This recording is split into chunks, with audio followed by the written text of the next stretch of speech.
yesterday, and tomorrow. So these two words illustrate for us the effects that this spiritual influence that we pick up and allow into our house has. It affects our lives, both inside and out, and at every time in our living. It isn't just our soul that's affected, our very health, like we said, is also affected.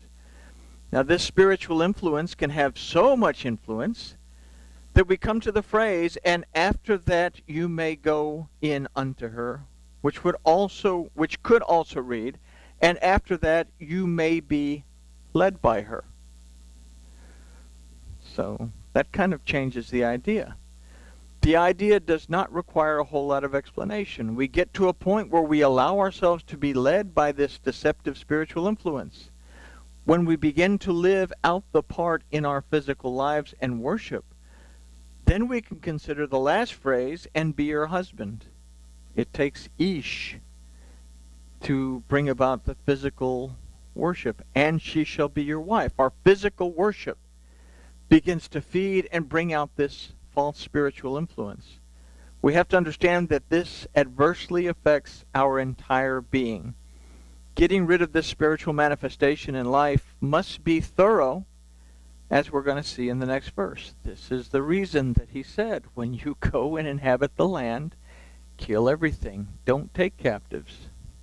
And it amazes me how Elohim knows us and makes provisions for us to do the stupid things that we're going to do. So verse 14, and it shall be, if you have no delight in her, then you shall let her go wherever she will. But you shall not sell her at all for money, and you shall not deal with her as a slave, because you have humbled her. So let's take a look at that. On the outside, it sounds good. You messed up this person's life. You're not going to sell her. You're not going to do anything. You're going to let her go, and she can have a life wherever she wants to go. It's a very righteous thing in the Torah. But let's consider what it's doing to affect us personally. So sometimes, and it is fortunate when we do, we recognize an error in our belief system and we strive to make changes. We can consider this idea in the phrase, and it shall be if you have no delight in her. The word for and it shall be is vechaya, that from the root chaya also means to exist, to have existed, and to rise up. This word is one of the roots of the name Yahuwah that comes from the root chaya, that means to exist and has existed, and the root Yihyeh, that means will exist in the future. So here we can formulate an idea that says, when we discover our existence in Yahuwah, we rise up. It is at this time that we realize that we have no delight in her. Literally, we take no delight or pleasure in this belief anymore. Our personal relationship with Yahuwah, our Elohim, becomes the focus of our existence. So it is here that we make teshuvah and remove this spiritual influence from our lives. Then you shall let her go wherever she will.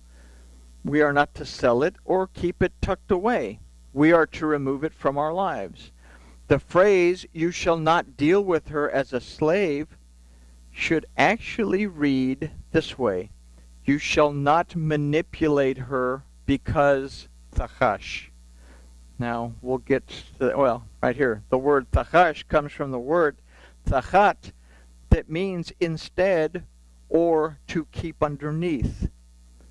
So, we have a tendency to believe that when we overcome something that was a bad spiritual experience, we have the power and the strength to put it up because it may be useful someday. We have the tendency to take things that were harmful to us and tuck them away because we might be able to use that someday, never realizing that that influence is still there. What we have to understand is that we must remove this from our life completely. It will not serve you later, but could ensnare you again. We remove it thoroughly from our lives and make no attempt to allow it to anyone else's life. We let it go because you have humbled her. This phrase should simply say, because you have humbled. The word for humbled is inita, that from its root ana means to be busied with, to be afflicted by, to be oppressed by. This should serve as a reminder to us not to bring things into our houses or our homes, our bodies, our spirits and souls, that will afflict us and oppress us. So, are you holding captives is how we end it. Didn't realize it slammed on the brakes like that, but this Torah portion, the whole Torah portion, like I said, this is one of the Sidras, is talking about bringing imbalance to your life and to your relationship with Elohim. And it's full of little bitty ones. I wish that I could have been able to compact all these little bitty ones into here. For example, do not plow with an ox and a donkey together. But, you know, in agricultural terms, we can understand that the ox is a whole lot stronger than the donkey. But the ox is also a representation of the strength of Yahuwah in our lives. The donkey represents our stubbornness. And it's our stubbornness that makes that yoke go this way, because we've allowed ourselves to get all mixed up. And instead of plowing straight lines, we got lines that go like this. And it's crazy. Do not put a garment of different kinds of wool and linen together. You know, we get all kinds of explanations for this, but the word for wool means shaggy, but it also means white, to be pure. The word for linen comes from the root pash, that means to be weak, to be stupid, to be stubborn. So what's it taking? Don't mix your purity with stubborn things, because these too will cause problems. It's saying don't mix and match. It talks about not marrying the Ammonites and the Moabites because they wouldn't give you water and food, but instead called Balaam and did all this stuff. You know, it's telling us not to get involved with these things. Ammon and Moab both were the product of incest between Lot and his daughters. Don't get involved in things that will lead you astray. It says when a person from two different lines, or from a man and a woman that haven't been married, shall not be allowed into the assembly. So what is it saying?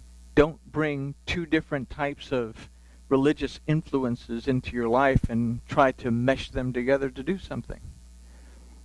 And ironically, this is really the irony in this, is it says you can marry an Edomite after the third generation, which makes a lot of sense. When the Romans sacked Jerusalem in 135, I think it was, when the Jewish wars, they crucified just about every male Jew around. They pretty much wiped out the male Jewish population. Rape and incest was rampant, Romans and Jewish women. Up until this point, the Torah, the genealogy, was based on the birth of the father. Now it's based on the birth, or it's based on the genealogy of the mother. And they say that the majority of Jews are both Jewish and Edomite. So we see irony in this. But anyway, I've rambled on. But the continuing theme in this Torah portion is balance. Don't bring things into your life that are going to confuse you and lead you away from your relationship with Elohim, or distract you from loving your neighbor as yourself. And with that, I will stop bumping my gums and say that grooviness has been achieved. And everybody says,